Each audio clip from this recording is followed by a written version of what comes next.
ሰላም ጤና ይስጥልኝ የተወደዳችሁ የሶለዳ ሚዲያ አድማጭ ተመልካቾቻችን እንዴት አላችሁ? በዛሬው የትንተና ዝግጅታችን የዘወትር የሶለዳ ሚዲያ ቤተሰባችን የሆኑት አርዱል ሀቡሽ ከምስራቂቷ ኢትዮጵያ በትግራይ ክልል የተከሰተውን ውስብስብ የፖለቲካ ቀውስ ጀነራል ታደሰ ወረደ አስተዳደራቸውን ለመከላከል ወታደራዊ አሊያም ህዝባዊ ኃይል አለመጠየቅ ለምን የሚለውና የዚህን አንድምታ አስመልክተው ጀነራል ታደሰ ወረደ በህወሓት የተፈጸመውን ድርጊት አስመልክቶ ዝምታን መርጠዋል ወይስ በሚል ርዕስ ያሰናዱትን እጅግ አስደናቂ ትንታኔ ወደ እናንተ ይዘንላችሁ ቀርበናል። እስከ ፕሮግራማችን ፍጻሜ ዛሬም እንደወትሮው ሶሎዳ ሚዲያን ሰብስክራይብ፣ ቪዲዮዎቻችን ላይክ፣ ሼር በማድረግ ከኛ ጋር አብራችሁ እንድትቆዩም ከወዲሁ በታላቅ አክብሮት ጋብዛለሁኝ። ወደ ትንታኔው እንለፍ፣ አብራችሁን ቆዩ። ይድረስ ለሶለዳ ሚዲያ ፕሮግራም አዘጋጅና አቅራቢዎች እንዲሁም አድማጭ ተከታታዮች በመጀመሪያ ልባዊ ሰላምታዬን እያቀረብኩ በመቀጠል ከሰሞኑ በሀገራችን ትልቅ የመነጋገሪያ ርዕስ ወደ ሆነው በትግራይ ብሔራዊ ክልላዊ መንግስት ጊዜያዊ አስተዳደር ላይ በትህነግ የተፈጸመውን የመፈንቅለ ክልላዊ መንግስት በተመለከተ ከዚህ በፊት ብዙ የተባለ ቢሆንም ዛሬ ደግሞ ሚያዝያ 2018 ዓ.ም በትግራይ ክልል የተከሰተውን ውስብስብ የፖለቲካ ቀውስ ጀነራል ታደሰ ወረደ አስተዳደራቸውን ለመከላከል ወታደራዊ አሊያም ህዝባዊ ኃይል አለመጠየቅ ለምን የሚለውንና የዚህን አንድምታ አስመልክቶ ጀነራል ታደሰ ወረደ በህወሓት የተፈጸመውን ድርጊት አስመልክቶ ዝምታን መርጠዋል ወይስ በሚል ርዕስ የሚከተለውን ማለት ፈለኩኝ። እንደሚታወቀው ህዝባዊ ወያኔ ሓርነት ትግራይ ህወሓት ፈርሶ የነበረውን የክልሉን ምክር ቤት መልሶ በማቋቋም ደብረጽዮን ገብረ ሚካኤልን ሚያዝያ 27 ቀን 2018 ዓ.ም የክልሉ ፕሬዝዳንት አድርጎ ሲመርጥ ጀነራል ታደሰ ወረደ በበኩላቸው የክልሉ መንግስት ጊዜያዊ አስተዳዳሪነታቸው ስልጣን ለመልቀቅ ፍቃደኛ አልሆኑም። ከመቀሌ በሰጡት መግለጫም በጉልበት ስልጣን የያዙ አካላት ለሚያስከትሉት ውጤት ኃላፊነት እንደሚወስዱ ጀነራል ታደሰ ወረደ አስጠንቅቀዋል። እንዲሁም የህወሓት የመፈንቅለ መንግስት ድርጊት የ2015ቱን የፕሪቶሪያ የሰላም ስምምነት የማፍረስ አደጋ እንዳለውም በግልጽ ጀነራሉ አስጠንቅቀዋል። ነገር ግን በወታደራዊም ሆነ በህዝባዊ ድጋፍ የትህነግን የመፈንቅለ መንግስት ድርጊት በክልል ደረጃ ለመከላከል ጥረት አለማድረግ ወይም የኢትዮጵያ ብሔራዊ መከላከያ ሰራዊት ጣልቃ እንዲገባ ላለመጋበዝ የወሰኑት ውሳኔ ውስብስብ በሆነው የሀገር ውስጥ ህግ በፕሪቶሪያው የሰላም ስምምነት ዓለም አቀፍ ማዕቀፎችና በትግራይ ክልል ተሰባሪ ፖለቲካዊ ነባራዊ ሁኔታ ላይ የተመሰረተ ሳይሆን እንዳልቀረ ገምታለሁኝ። ይሁን እንጂ የጀነራል ታደሰ ወረደ የትግራይ ብሔራዊ ክልላዊ መንግስት ጊዜያዊ ርዕሰ መስተዳደር በዝምታ ወይም በትዕግስት የታለፉት ተግባራትና የህወሓት የክልሉን መንግስት በመፈንቅለ መንግስት ስልጣን መቆጣጠር የሚያስከትላቸው ሰፋ ያሉ ተጽዕኖዎች በግሌ የመሰለኝን ትንታኔ እንደሚከተለው ለማቅረብ እሞክራለሁ። አንደኛ፣ ጀነራል ታደሰ ወረደ የትህነግን መፈንቅለ መንግስት ለመከላከል ለምን የክልሉን ወታደራዊ አሊያም ህዝባዊ ኃይል አልተጠቀሙም ወይም ደግሞ ለምን የፌዴራል መንግስት ጣልቃ ገብነትን አልጠየቁም? የፕሪቶሪያው ስምምነት እንደ የሽግግር የህግ ማዕቀፍን ነው። በዓለም አቀፍ የዲፕሎማሲያዊ ህጎች መሰረት በጥቅምት 2015 ዓ.ም የተፈረመው የፕሪቶሪያው ግጭት የማቆም የሰላም ስምምነት ለትግራይ ክልል እንደ አስገዳጅ የሽግግር የህግ ማዕቀፍ ሆኖ ያገለግላል። የህወሓት ኃይል የቀድሞ አዛዥ የሆኑት ጀነራል ታደሰ ወረደ የዚህ የሰላም ስምምነት ዋና ምሰሶ የትጥቅ ግጭትን ማቆም መሆኑን ይገነዘባሉ።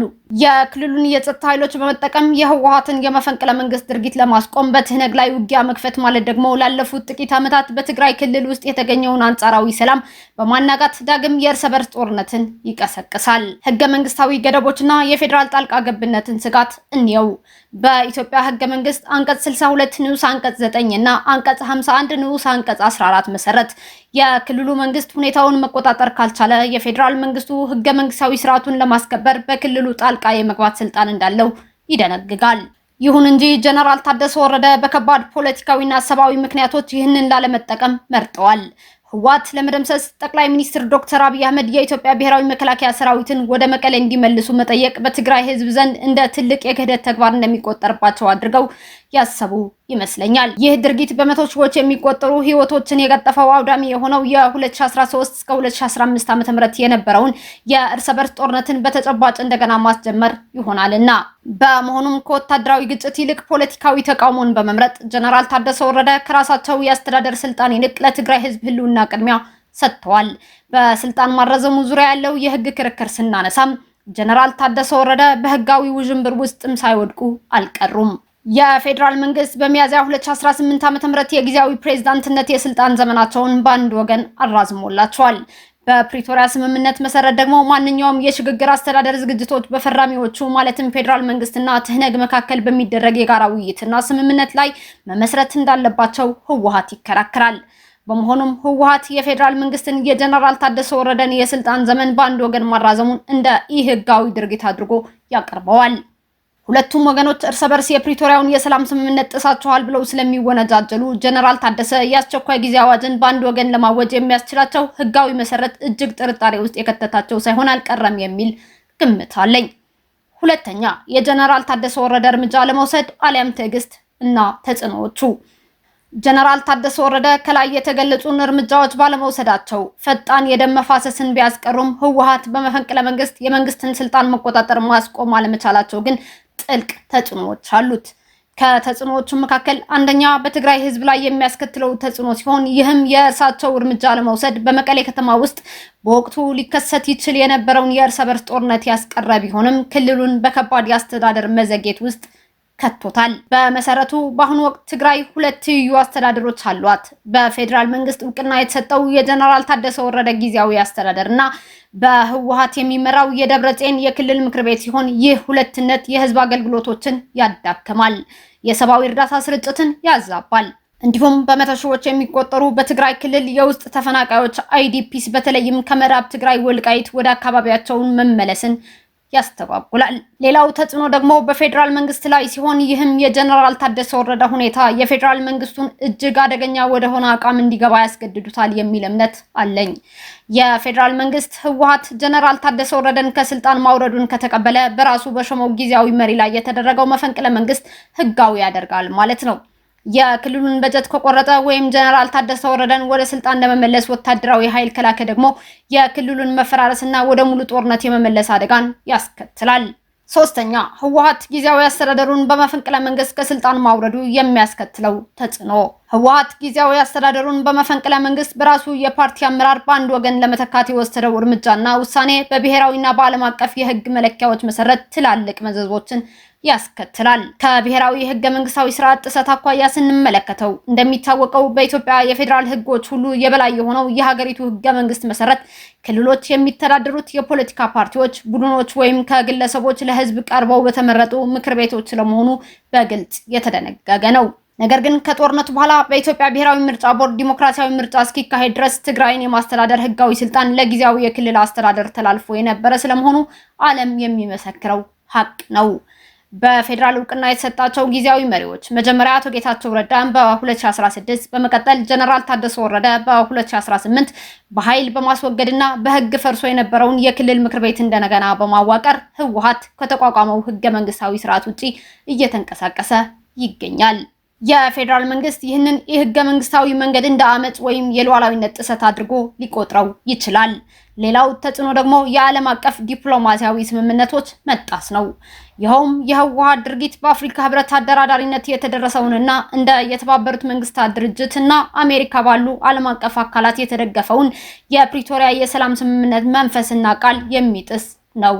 ስምምነቱ ህወሓት ከታጠቀ ታጋይ ቡድንነት ወደ መደበኛ የፖለቲካ ፓርቲነት ተሸጋግሮ በኢትዮጵያ ህግ ገደቦች ውስጥ እንዲንቀሳቀስ በግልጽ ያስገድዳል። የውስጥ መፈንቅለ መንግስት በማካሄድና የመንግስት መሰረተ ልማቶችን በኃይል በመቆጣጠር ህወሓት የሰላም ሂደቱን እየተወ መሆኑን ለዓለም አቀፉ ማህበረሰብ አመላካች ምልክት እየሰጠ ነው። ሌላው ሊከተል የሚችለው ተጽዕኖ ደግሞ ኢኮኖሚያዊና ሰብአዊ መገለልን የሚያስከትል ሲሆን ይኸውም መፈንቅለ መንግስት በማካሄድ ራሱን በራሱ የሾመው የህወሓት መንግስት የፌዴራልና የዓለም አቀፉ ማህበረሰብ ህጋዊ እውቅና ስለሌለው የፌዴራል መንግስት ለክልሉ የሚያደርገው የበጀት ድጎማና አስፈላጊ አውታሮችን እንደ ነዳጅና የባንክ አገልግሎቶች ያሉ መቁረጡን ሊቀጥል ይችላል። ከዚህም ባለፈ ዓለም አቀፍ ለጋሾችና የሰብአዊ መብት ድርጅቶች በዓለም አቀፍ የህግ ተገዥነት የሳሰሩ በመሆናቸው ስልጣንን በኢህገ መንግስታዊ መንገድ ከያዘ የክልል ባለስልጣን ጋር በቀላሉ የገንዘብ ድጋፍ ማድረግ ወይም አጋር መሆን አይችሉም። ይህ ትግራይ ክልል በኢኮኖሚ እንደተከበበች እንድትቀጥል በተግባር የሚያረጋግጥ ሲሆን በሚሊዮን የሚቆጠሩ ዜጎቿን የሚያጠቃው የረሃብና የድህነት ቀውስ ያባብሰዋል። ሐሳቤን ሳጠቃልል ጀነራል ታደሰ ወረደ መፈንቅለ መንግስቱን ወደ ወታደራዊ ግጭት ላለማሳደግ የወሰኑት ውሳኔ የፕሪቶሪያውን የሰላም ስምምነት ከሙሉ ውድቀት ለማዳን ታስቦ የተደረገ ሙከራ ነበር ቢባልም የህወሓት የህገ መንግስታዊ የስልጣን ቁጥጥር ትግራይን በህጋዊና በፖለቲካዊ ክፍተት ውስጥ ይጥላታል፣ ከፌደራል መንግስቱ ያርቃታል፣ ዓለም አቀፍ የሰላም ስምምነቶችን ይጥሳል። እንዲሁም የተፈናቀሉ ትግራዋዮችን መልሶ ማቋቋምና እርዳታ እንደማመቻቸት የተዋሃደ ህጋዊ እውቅና ያለው መንግስት ያጡትን ንጹሃን ዜጎችን በስተመጨረሻ የሚቀጣ ነውና መላው ኢትዮጵያዊ በተለይ የትግራይ ክልል ልጆች የትህነግን ህገ መንግስታዊ ድርጊት አጥብቃችሁ መኮንን ማስቆም ሀገራዊና ወገናዊ ኃላፊነትና ግዴታ ነው የሚል አስተያየት አለኝ። ፈጣሪ ኢትዮጵያንና ህዝቦቿን ይባርክ። አርዱል ሀቡሽ ከምስራቅ ኢትዮጵያ ግንቦት 9 2018 ዓ.ም እንደከተቡት ዝግጅታችን እዚህ ጋር ጨርሰናል። በሌላ ዝግጅት እስከምንገናኝ ቸር ቆዩን። ሰላም፣ ፍቅር፣ አንድነትና ብልጽግና ለኢትዮጵያችን። ሶሎዳ ሚዲያ